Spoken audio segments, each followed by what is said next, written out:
Shalom, Bapak Ibu, saudara-saudari yang dikasih Tuhan, dimanapun Anda berada, senang sekali kita boleh dengar-dengar firman Tuhan. Mari kita siapkan hati kita, kita bersatu dalam doa.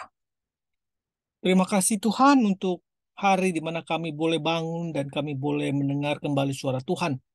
Berbicara Engkau Tuhan kepada kami, karena banyak sekali dalam diri kami ini yang perlu diperbarui, perlu di-upgrade agar seturut dengan kehendak Tuhan.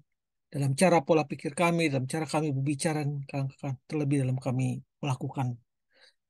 Kami siap untuk mendengarkan firman-Mu di dalam nama Tuhan Yesus. Amin. Janganlah menghakimi sesamamu.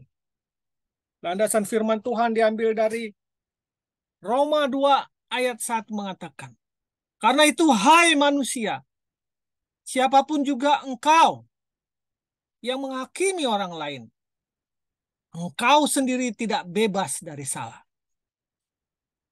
Sebab dalam menghakimi orang lain, engkau menghakimi dirimu sendiri. Karena engkau menghakimi orang lain melakukan hal-hal yang sama. Roma 2 ayat 1. Pernahkah kita menyaksikan seorang pencuri yang tertangkap basah lalu dihakimi masa?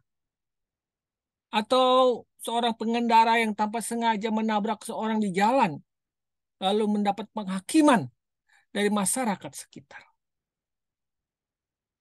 Mungkin kita sendiri bukan termasuk di dalam menghakimi orang tersebut. Tetapi jujur, seringkali dalam pikiran kita, semua dengan mudah menghakimi orang lain yang tidak sepaham. Kita juga dengan mudah menuduh, mengatakan sesuatu berupa penilaian atau sikap dengan kata-kata. Setiap kita pasti pernah jatuh dalam dosa, penghakiman terhadap orang lain. Setiap kita pasti pernah mengadili orang lain, minimal dalam pikiran kita. Karena itu ada anekdot atau yang mengatakan bahwa profesi yang tidak akan pernah hilang dalam peradaban kita adalah profesi hakim. Karena kita semua suka menghakimi, suka mengadili, dan suka menjustis orang lain. Bapak Ibu dikasih Tuhan, bukan saja orang-orang yang tidak mengenal Tuhan. Kita pun sebagai orang-orang percaya kepada Tuhan juga sering atau memiliki kecenderungan untuk menghakimi orang lain. Pepatah mengatakan semut di seberang lautan tampak, tetapi gajah di pelupuk mata tidak nampak. Dalam firman Tuhan dengan jelas dikatakan, janganlah kamu menghakimi, supaya kamu tidak dihakimi. Karena dengan penghakiman yang kamu pakai untuk menghakimi, kamu akan dihakimi. Dan ukuran yang kamu pakai untuk mengukur akan diukur kepadamu. Yesus mengecam kebiasaan mencela kesalahan orang lain, sementara mengabaikan kesalahan diri sendiri. Karena kita juga sering melakukan pelanggaran yang mungkin tidak perlu dihakimi. Hendaklah kita tunduk kepada standar kebenaran Allah sebelum berusaha untuk meneliti, mempengaruhi perilaku orang lainnya.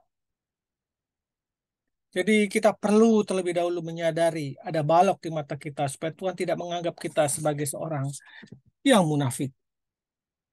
Mengapa engkau melihat selumbar di mata saudaramu sedangkan balok di dalam matamu tidak engkau ketahui? Bagaimana engkau dapat berkata kepada saudaramu, biarlah aku mengeluarkan selumbar itu dari matamu, padahal ada balok di dalam matamu. Hai orang munafik, keluarkanlah dahulu balok dari matamu, maka engkau akan melihat dengan jelas untuk mengeluarkan selumbar itu dari mata saudaramu. Bapak Ibu yang dikasih Tuhan, Lukas 6 ayat 36 ayat 37 tadi, janganlah kamu menghakimi, supaya kamu tidak dihakimi, janganlah kamu menghukum, maka kamu tidak dihukum, dan ampunilah, dan kamu akan diampuni. Jadi biarlah perenungan kita pada pagi ini kembali mengingatkan kita akan kebenaran-kebenaran firman Allah tentang penghukuman, tentang penghakiman. Camkanlah apa yang kamu dengar, ukuran yang kamu pakai untuk mengukur dan diukurkan kepadamu. dan di samping itu akan ditambahkan lagi kepadamu.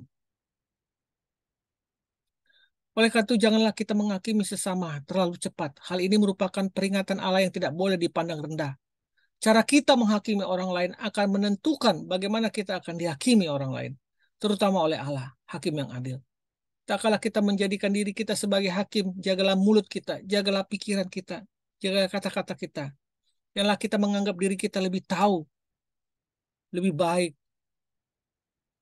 dan lebih mengerti tentang banyak hal dibandingkan dengan orang-orang yang sedang kita hakimi atau kita tuduh.